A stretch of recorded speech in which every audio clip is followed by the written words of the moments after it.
यदि मैं आपसे अत्यधिक उच्च बुद्धि लब्धि वाले किसी व्यक्ति की कल्पना करने को कहूं, तो आप शायद प्रयोगशाला परिधान, शांत आत्मविश्वास और शायद अतिरिक्त प्रभाव के लिए चश्मे जैसी कोई बात कहेंगे। शायद वे पूर्ण रूप से सटीक वाक्यों में बोलते हैं और कभी भी स्वयं पर संदेह नहीं करते हैं। उस प्रकार का व्यक्ति जो किसी कक्ष में प्रवेश करता है और हर कोई बस जान जाता है, और असहज करने वाला सत्य ये है कि वो छवि लगभग पूरी तरह से गलत है। जो लोग संज्ञानात्मक परीक्षणों में शीर्ष स्थान प्राप्त करते हैं, वे स्वयं को प्रतिभाशाली मानते हुए नहीं घूमते हैं। उनमें से अधिकांश अपना बहुत अधिक समय ये मानने में व्यतीत करते हैं कि वे पाखंडी हैं। वे रात के 3 बजे तक जागते हैं, इसलिए नहीं कि वे किसी उत्कृष्ट कार्य पर काम कर रहे हैं। कभी कभी वे बस जाग रहे होते हैं, पूरी तरह से व्यर्थ, जागते हुए उस बात के बारे में सोच रहे होते हैं जो उन्होंने 2009 में कही थी। वे स्वयं से बातें करते हैं। वे लगातार भूल जाते हैं कि उन्होंने वस्तुएं कहाँ रखी है, और जब आप वास्तव में निकट से उनके मनोविज्ञान का अध्ययन करते हैं, तो ये किसी के भी स्वीकार करने की तुलना में कहीं अधिक अस्तव्यस्त और कहीं अधिक मानवीय प्रतीत होता है। तो यदि इनमें से कुछ भी आपको पहले से ही जाना पहचाना लग रहा है, तो बहुत बढ़िया। आइए उन 7 विचित्र आदतों पर गहराई से विचार करें जो उनमें हो सकती है, और मुझे बताएं कि क्या कोई आदत आपसे मेल खाती है। पहला, अत्यधिक उच्च बुद्धि लब्धि वाले लोगों में सबसे निरंतर देखी जाने वाली प्रवृत्ति यह है कि वे अपने आसपास के लगभग किसी भी अन्य व्यक्ति की तुलना में स्वयं पर अधिक संदेह करते हैं। वे वास्तव में सांत्वना नहीं खोज रहे होते हैं। वैचारिक रूप से वे मानते हैं कि वे अपनी वास्तविक क्षमता से कम सक्षम हैं। क्षमता और आत्ममूल्यांकन पर शोध लगातार ये दर्शाता है कि उच्च प्रदर्शन करने वाले लोग अपनी स्थिति को कम आंकते हैं, जबकि निम्न प्रदर्शन करने वाले अपनी स्थिति को बढ़ा चढ़ाकर आंकते हैं।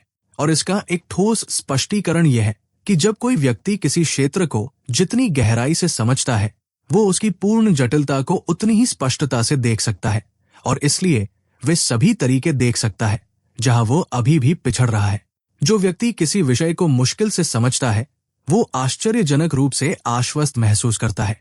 जो व्यक्ति इसे गहराई से समझता है, वो उन कमियों को देखता है जो वो अभी तक नहीं जानता है। उच्च बुद्धि वाले व्यक्तियों में ये एक प्रकार की स्थायी हल्की व्यग्रता उत्पन्न करता है कि वे किसी तरह बच निकल रहे हैं, कि उनके आसपास के लोगों ने उन्हें उनकी क्षमता से अधिक मान लिया है कि अंततः कोई इसका पता लगा लेगा। और वे जितने अधिक चतुर होते हैं, वे स्वयं के विरुद्ध उतना ही विस्तृत आंतरिक तर्क बना सकते हैं, क्योंकि वही संज्ञानात्मक कार्यप्रणाली जो उन्हें जटिल तर्क में उत्कृष्ट बनाती है, वो ऐसे कारण निर्मित करने में भी समान रूप से महान है कि वे पर्याप्त रूप से अच्छे क्यों नहीं हैं। जब आप पीछे हटकर देखते हैं, तो ये लगभग हास्यास्पद लगता है। कक्ष में उपस्थित सबसे योग्य व्यक्ति अक्सर वो होता है जो सबसे अधिक ये मानता है कि उसे वहां नहीं होना चाहिए। दूसरा, उच्च बुद्धि वाले व्यक्तियों के रात में देर तक जागने वाले निशाचर होने की संभावना बहुत अधिक होती है, और ये कोई जीवन शैली की प्राथमिकता नहीं है। ये तंत्रिका तंत्र से संबंधित प्रतीत होता है। व्यक्तित्व और व्यक्तिगत भिन्नताएं नामक शोध पत्र में प्रकाशित कानाजावा और पेरिया के शोध में पाया गया कि उच्च मापी गई बुद्धि वाले लोग अपने कम बुद्धि वाले समकक्षों की तुलना में लगातार देर से सोते थे और देर से उठते थे, यहाँ तक कि नौकरी की समय सारणी और सामाजिक दायित्वों को नियंत्रित करने के बाद भी। शोधकर्ताओं ने इसे विकासवादी दृष्टिकोण से प्रस्तुत किया। पढ़ने, सोचने और रचना करने जैसे अमूर्त स्वयं चुने गए कारणों के लिए अपनी जैविक घड़ी को अनदेखा करने की क्षमता एक अपेक्षाकृत हालिया मानवीय व्यवहार है, और ये उच्च सामान्य बुद्धि वाले लोगों में अधिक दिखाई देता है। व्यवहार में इसका अर्थ ये है कि बहुत से अत्यंत चतुर लोग लगातार नींद की कमी का शिकार होते हैं, थोड़े अव्यवस्थित होते हैं और एक ऐसी दुनिया में काम कर रहे होते हैं जो सुबह की समय सारणी के इर्द गिर्द बनाई गई थी, जिसमें वे स्वाभाविक रूप से कभी भी ढल नहीं पाएंगे।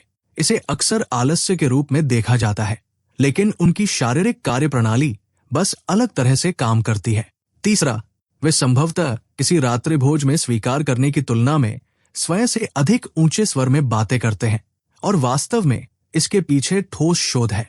व्यक्तिगत संवाद, जो स्वनिर्देशित मौखिक विचार के लिए तकनीकी शब्द है, संज्ञानात्मक आत्मनियमन और कार्यकारी कार्य के लिए एक उपकरण के रूप में अच्छी तरह से प्रमाणित है। किसी बात को जोर से कहने से वास्तव में मस्तिष्क को उसे केवल सोचने की तुलना में अलग तरह से संसाधित करने में सहायता मिलती है। यद्यपि ये किसी कड़ाई से नियंत्रित खोज के बजाय एक अधिक देखी गई प्रवृत्ति है।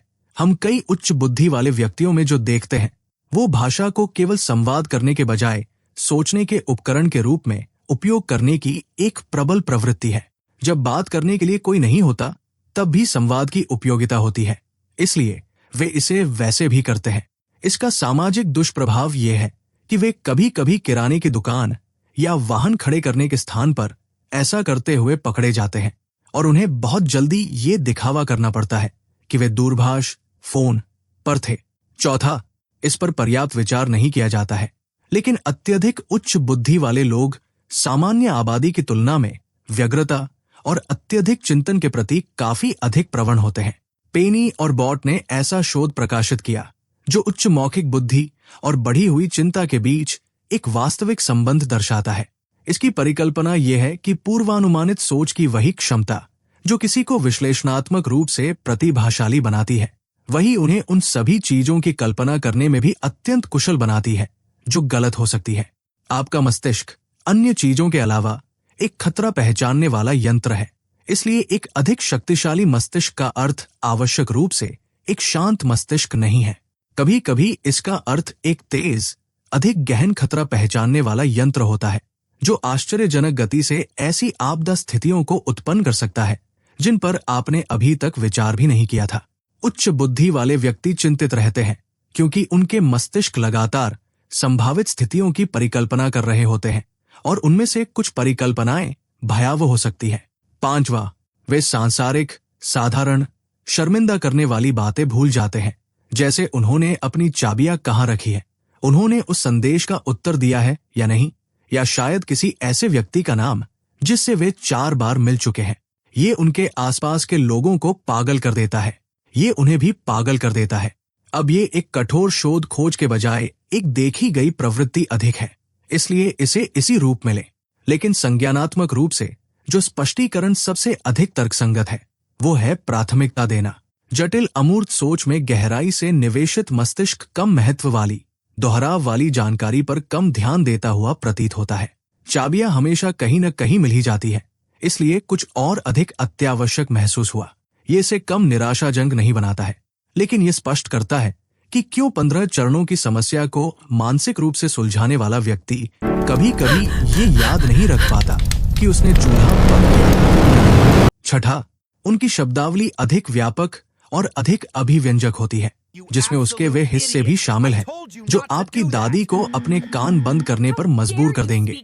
भाषा विज्ञान में प्रकाशित जे और जा के एक अध्ययन में पाया गया कि जो लोग अपशब्दों का उपयोग करने में सहज हैं, वे वास्तव में मौखिक बुद्धि परीक्षणों में कम नहीं बल्कि उच्च अंक प्राप्त करते हैं।